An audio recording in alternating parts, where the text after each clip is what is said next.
Where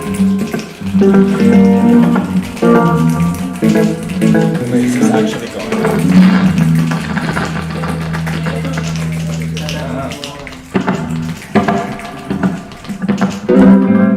Welcome everyone to the second episode of Future Number 5. I'm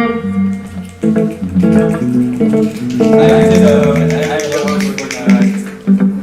And then I want to give maybe warm opening for the house band with on piano, Quentin Delvaux, and on guitar, Amit Kassorla.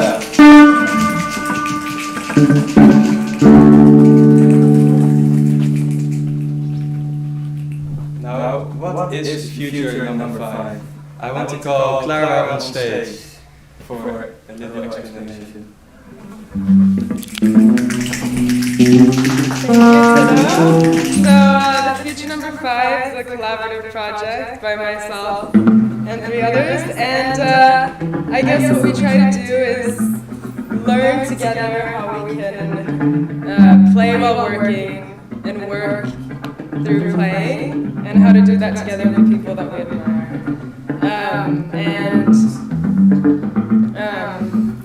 What else am I supposed to say? I think it's very clear. Thank you very much. I would like to inform everybody that this is a weekly show every Thursday 7 p.m. on this YouTube channel, and as much as I hate to say it, please do like and subscribe.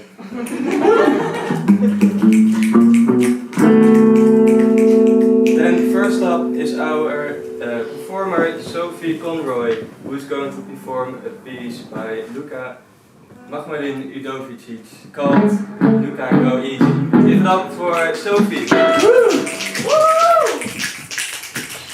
Luka Go Easy by Luka, Mahmulijn, Udovicic. Easily I go, easily acquire control. I control and I try to easily be.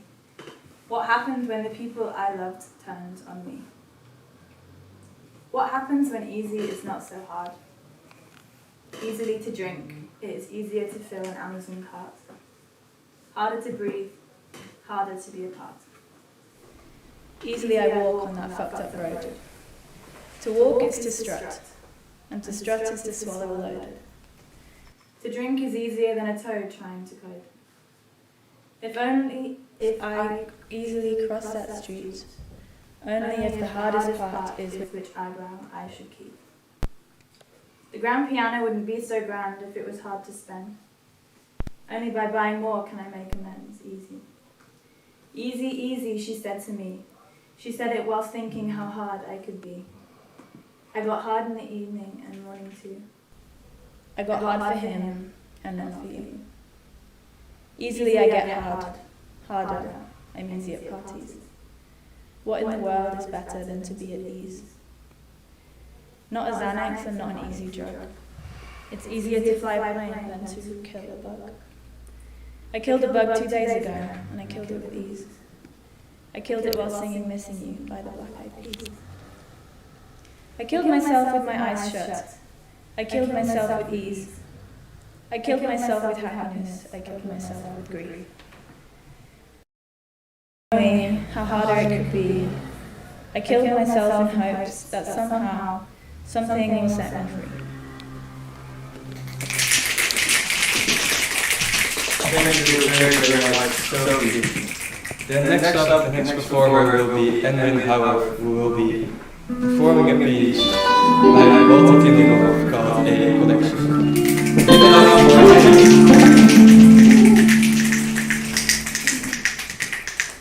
Bleacher sneakers. I was eating the soles of my shoes, flavoured like boiled and roasted peanuts from a ball game.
Darta. In New York, it's an original. Call it Picasso the Creator. North Wilkesboro Speedway. Marble breads and adult film stores. Billboards selling pizza by the slice with Jesus Christ underneath. Ready for deliveries.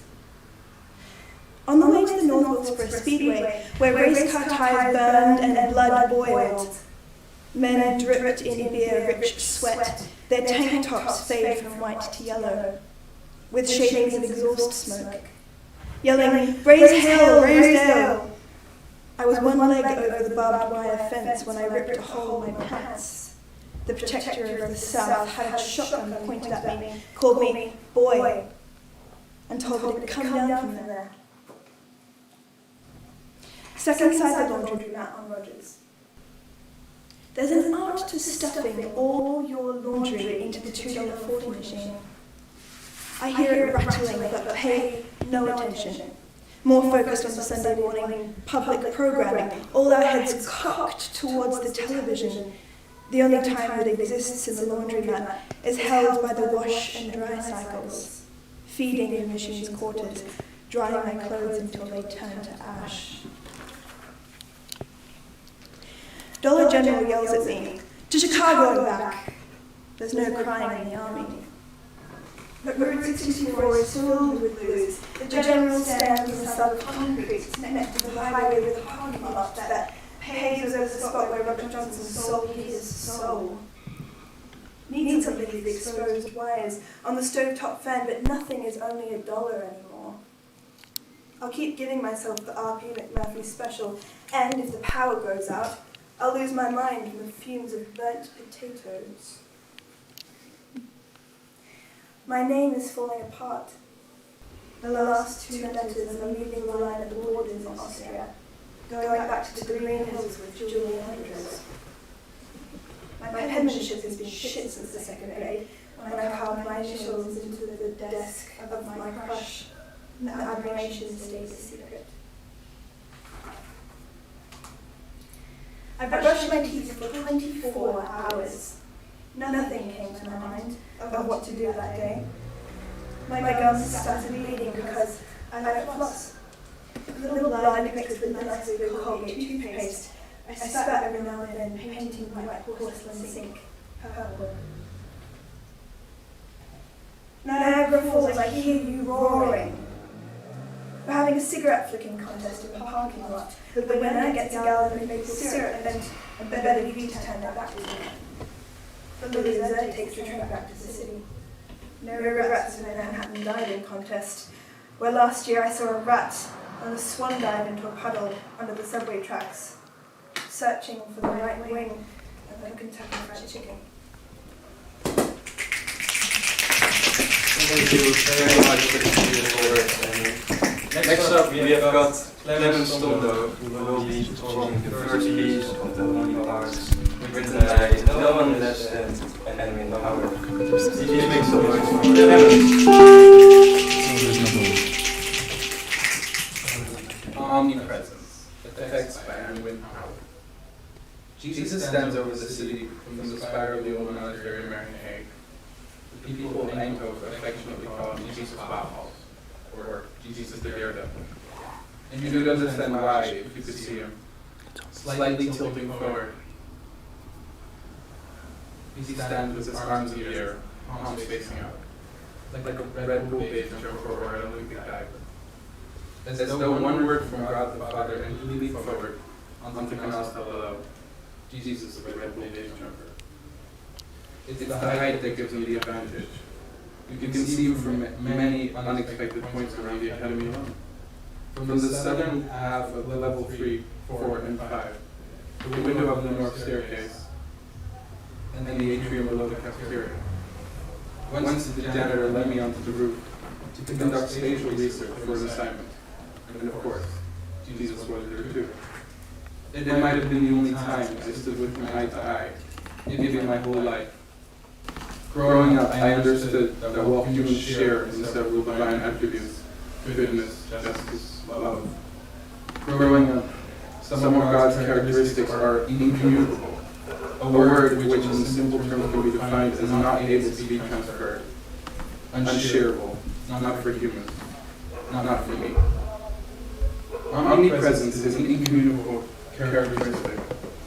Since before light existed, the ability to be everywhere at once was reserved for God, and God alone. And then someone's son in a basement transferred something in somewhere, created social media, and the last digit was up. The first of the non-transferable traits to be transferred. What others might we take? Omnipotence, omniscience, transcendence. I've transcended, said no. Only me from my class. She took another sip of smoked sweet potato soup. And I don't know how they get it so right every time. I smiled at the orange drips collecting on her permanently smeared fingers. She was right. Today the soup is good. Thank you very much, Clemens. Our next performer is Catrine Faurby, who will be performing a piece written by herself, Girl. Please make some noise for Catrine.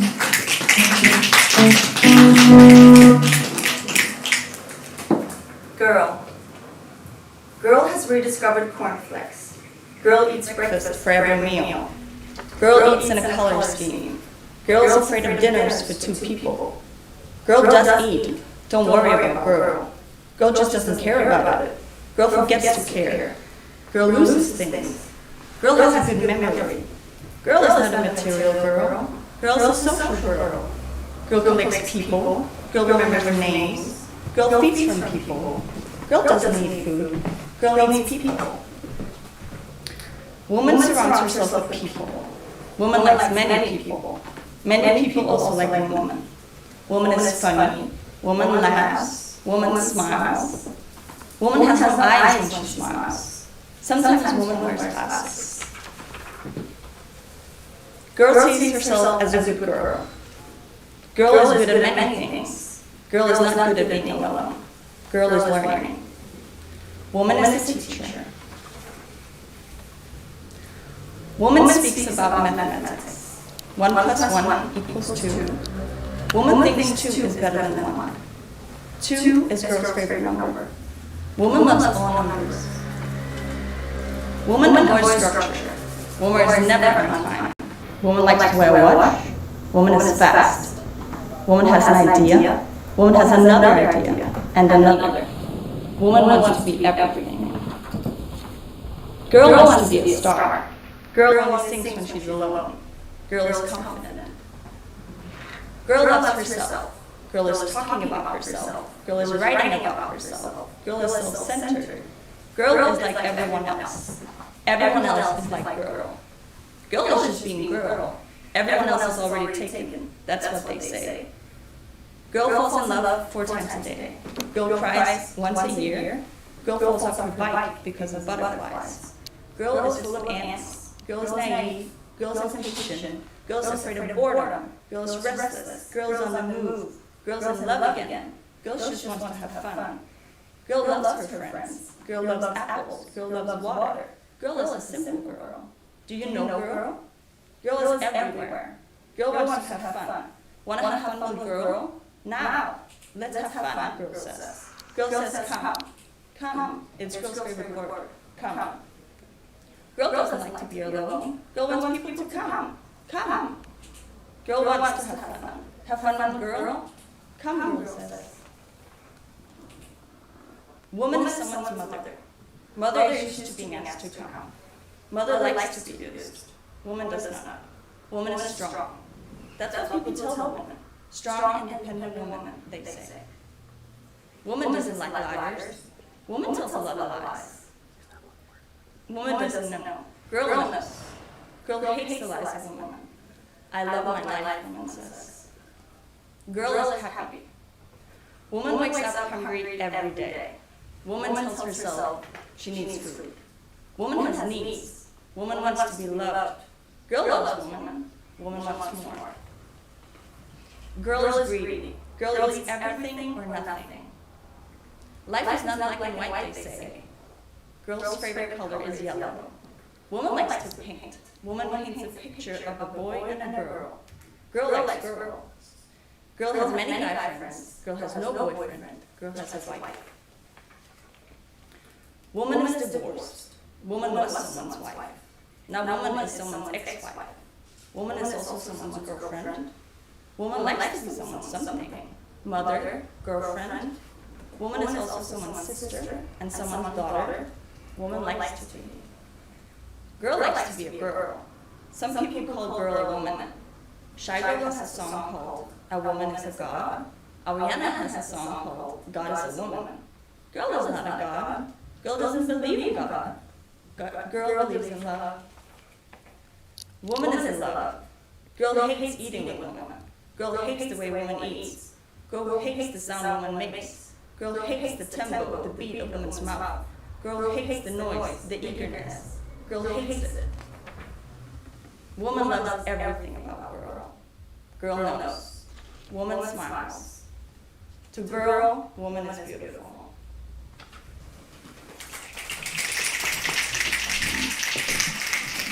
Thank you for sharing that piece with us, Catrine. In the meantime, we have reached the interlude, and we're gonna hear some more of the house band for that. So please also give it up for the house band.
Omnipotence by Anwyn Howarth. In my entire life, I have known 3 dented walls. 1 wall and 2 doors, to be exact, but 3 nonetheless. 3 impacts, 3 human hands yelling in perfect silence, I was here. The first was in Holly Porter's room, a particularly glum, silent girl. Holly was a few months younger than me, but almost twice my size, and stood in stark contrast with her tall, vivacious mother, Andrea. Even Mom found Andrea a bit much sometimes. I could see it in the way she stood when they were chatting, much the same way they stood while talking to the man at the Médecins Sans Frontières booth in the shopping center. It was one of those days in mid-February, humid, still and hot, so hot my legs were chafed and stinging from the sweat under my Sunday dress. The porter's place didn't have air conditioning, so we ate out on the veranda. The thick, sweet ricotta of Mr. Porter's chocolate cannoli sloping through my fingers in great clumps, so all that made its way to my mouth was damp pastry. I went to wash my hands in the kitchen, completed 3 laps around the living room, inspecting each and every photo frame, and being altogether too hot and buttered to worry about propriety. Walked up to where Mom and Andrea sat, talking, and announced that I was bored. Bored? Cried Andrea. How can you be bored already? That's quite rude, Annie, said Mom, noticeably embarrassed. I felt bad.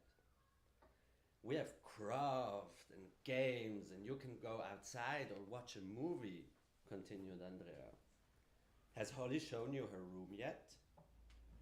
At the mention of her name, Holly looked up from the Nintendo, her large thumb still resting on the controls. Go on, why don't you show Annie your room? I'm sure she'd like to see her toys.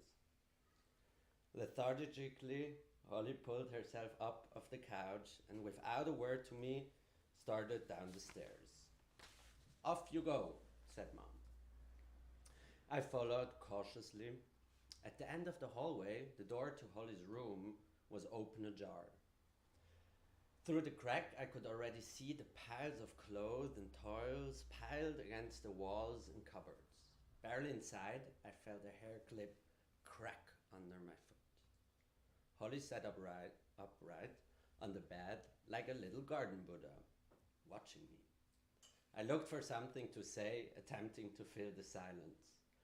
Wow, you have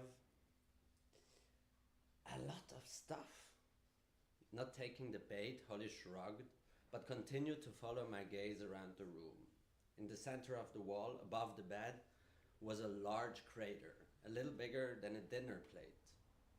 Whatever caused the dent must have had some power behind it. From the thick layer of dust on the exposed plaster, the damage appeared to have been some time ago. No attempt has been done to restore it. Trying a second time at conversation, I signaled at the wall and asked blithely, how do you manage that? My grin quickly dissipated with the look on Holly's face. In a moment, her expression had gone from aloof to abashed to profoundly sad. Her eyes drifted up the wall and stayed there for a moment before returning to look directly into mine. Barely audible, she whispered, Anchor. Certain that I had misheard her, I asked, an anchor did this? Anchor, Holly said again, a little louder this time.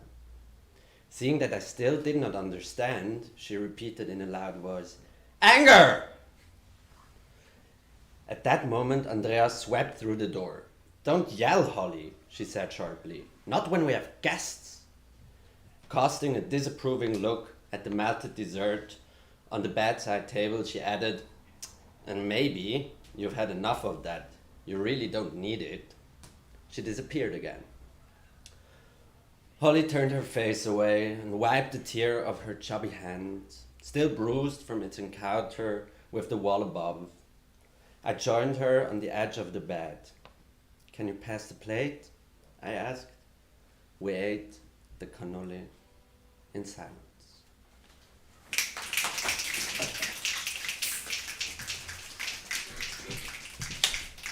Thank you very much, Livni, for sharing this piece so lively with us. Next up, we have got Hui, who is gonna perform her own piece, Winter with No Sun, for us. Please make some noise for Hui.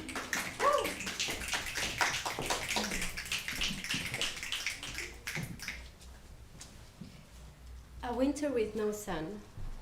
My painting is today timid, but I think one day I will reach fame, and colored things will be part of my known world, where objects and people whisper.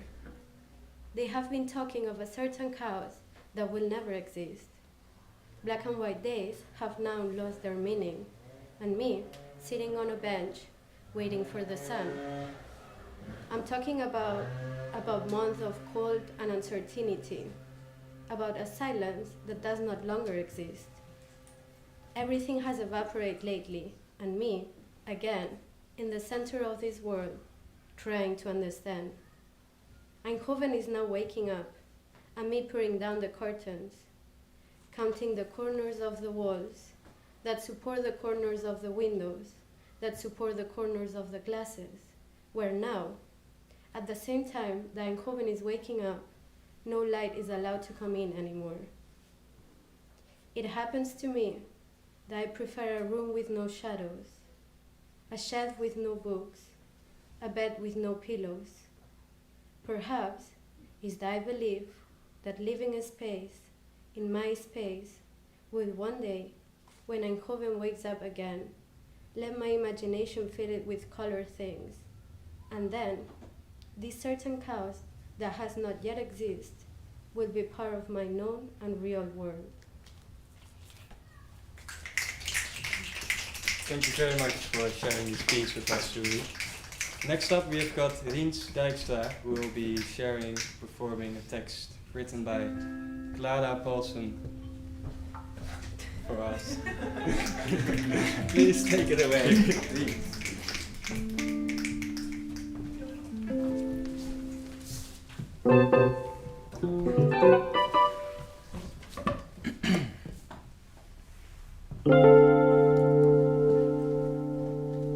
In the future, I can't breathe.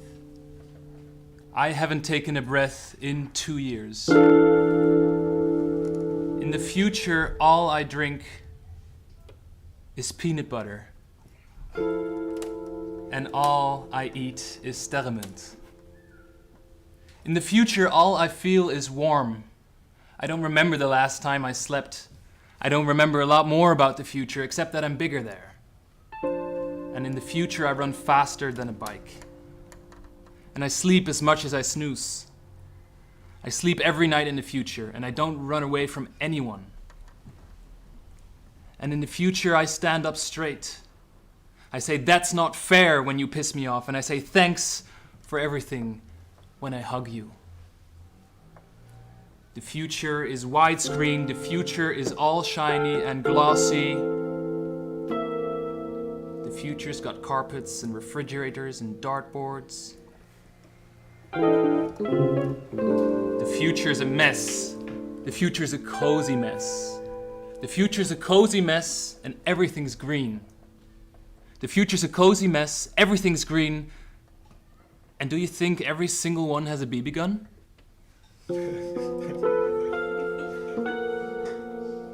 In the future, the month of August keeps coming back again, but I don't say a word.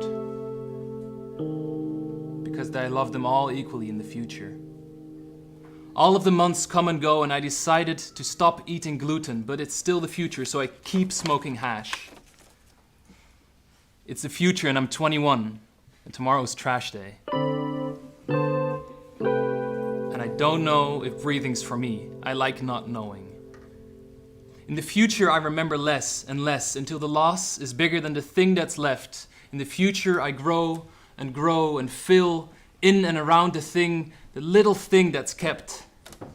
In the future, I can slow down time and zoom in. In the future, a map will finally make sense. In the future, I'm brewing, I'm tall and looming. In the future, only my knuckles take offense. In the future, there are 3 Klaras, and they can't get enough of each other. They don't tell me much, except when they dress up like they're from right now and say things slowly and quietly to me, but so clearly it feels seared into my mind. Like they've been rehearsing that shit. I've never felt as ridiculous as when I saw them looking like me, standing in my house, sitting in my bed, laying on my floor, looking under my closet, but just being so apparently from the future. I've laid on that floor more than anyone, I swear, and I've sat in that bed, I've eaten that peanut butter, and a lot of it too. I'm not looking for sympathy. Believe me, there's nothing worse than someone looking like you in your bedroom, talking to you like they've graduated from the University of Speaking Slowly, making you feel ridiculous, and on top of that, genuinely, truly, gently sympathizing with you. The me from the future is a glass jar full of phrases she labels with the machine I got from the material bank. Every time someone asks her a question that starts with what and ends with a smile, and leaves her feeling like a mugshot and being told to lift her chin a bit, and yeah, just like that. But actually, wait, can you tuck your hair behind your ear too?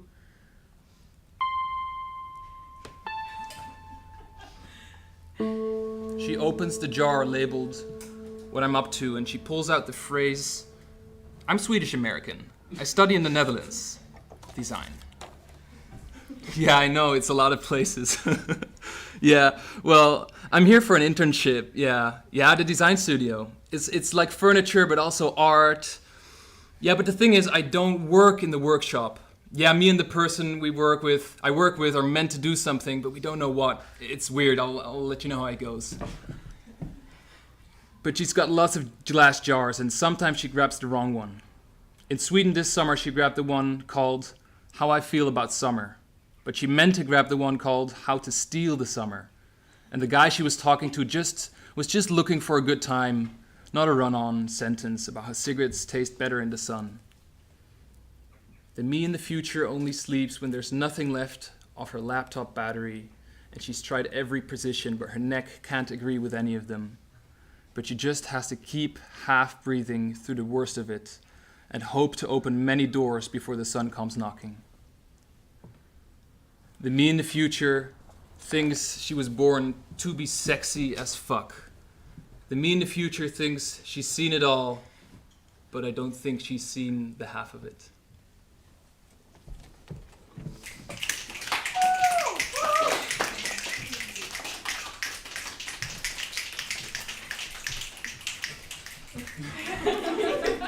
Thank you very, very much, Rients. Next up, I would like to welcome Klara, Branting, Paulsell for the third part of the Holy Parts. Please make some noise for Klara.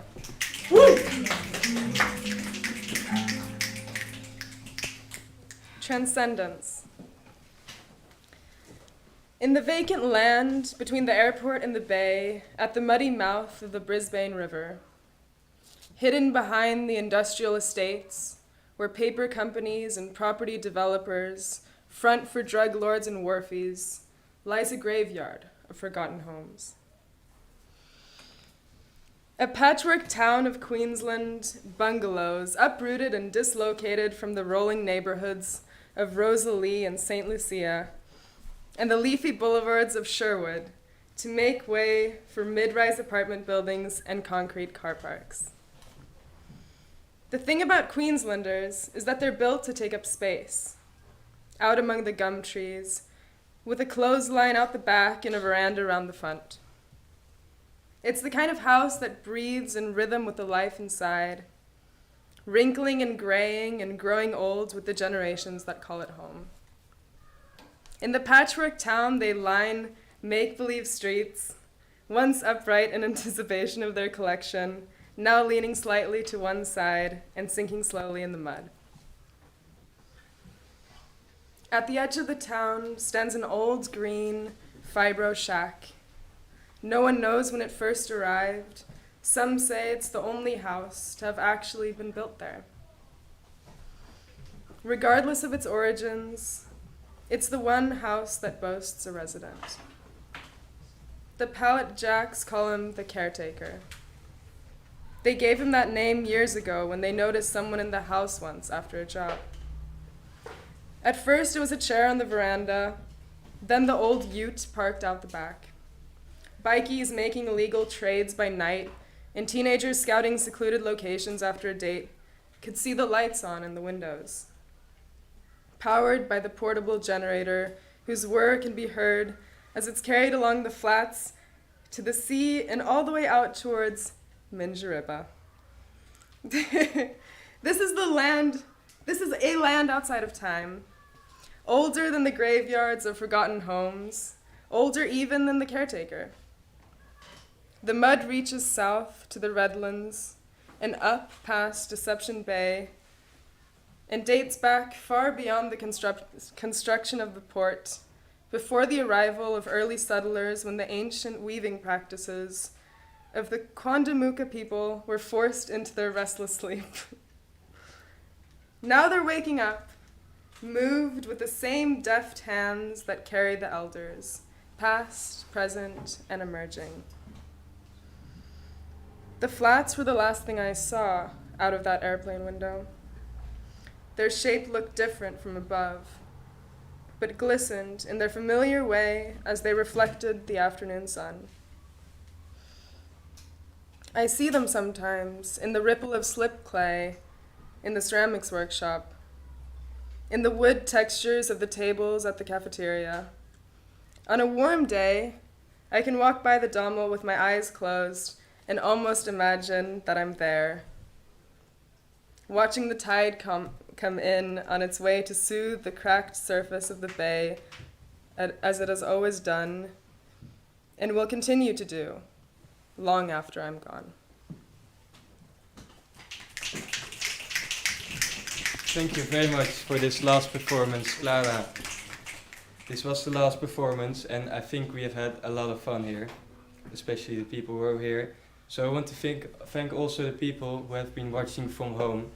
And I will say it one last time, please do like and subscribe. I think we have to wrap it and that we've got plenty to think about. Before that, I want to do some last thanks to some people. For example, the build-up team, who did a great job here. And the set, which looks amazing, done by Maija. And the reason we all look so amazing today is because of Thijs. So, thank you. Then there's also the tech team, Boye, Rients, Florentine, and Pablo, who make it happen. And then, of course, the future number 5 members, Boye, Mim, Klara, and Rients. A big thank you to you for getting us all together. And last but definitely not least, a big shout out to the house band, Quentin and Amit.